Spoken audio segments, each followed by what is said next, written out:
سلام، عایشه مجیدی هستم. آقای انصاری، واقعا جای شرم دیگه چی بگم. آخه من از دست این قزوینی واقعا اینقدر بی شرم و بی حیاست. اصلا این هیچی.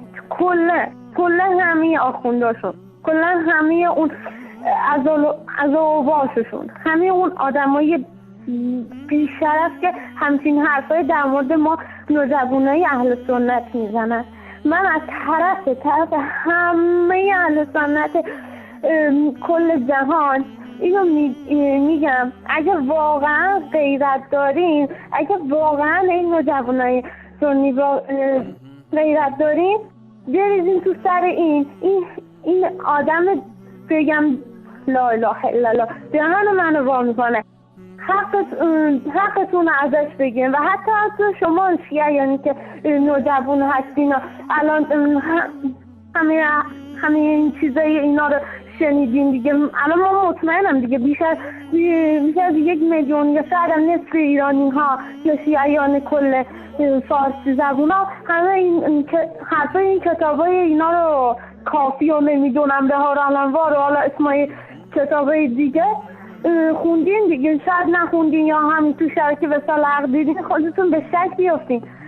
واقعا دیگه چجوری باید بهتون بگیم اینا ده حق همه ما مسلمونا بدی کردن؟ یعنی نمیخواین هوشیار بشین؟ نمیخواین حقیقت رو بفهمین؟ تا که میخواین سرتون رو این آخوندا کلا بذارن؟ تو خدا بیدارشین دیگه. دستتون در نکنه آقای انصاری. خیلی ممنون برادر عزیزم از این حرفای قشنگتون. خوشم میاد، واقعا خوشم میاد. یعنی حالا من بازپخش رو دیدم و حالا من نتونستم برنامه زنده‌اش رو ببینم. واقعا خیلی خوشم آمد از برنامه بازپخشتون، کلا از برنامه‌تون.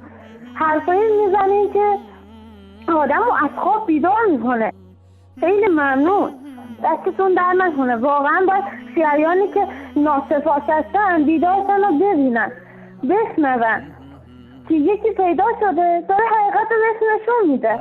اما کو هوش شنوا که بشنوه، کو چشم بینا که ببینه.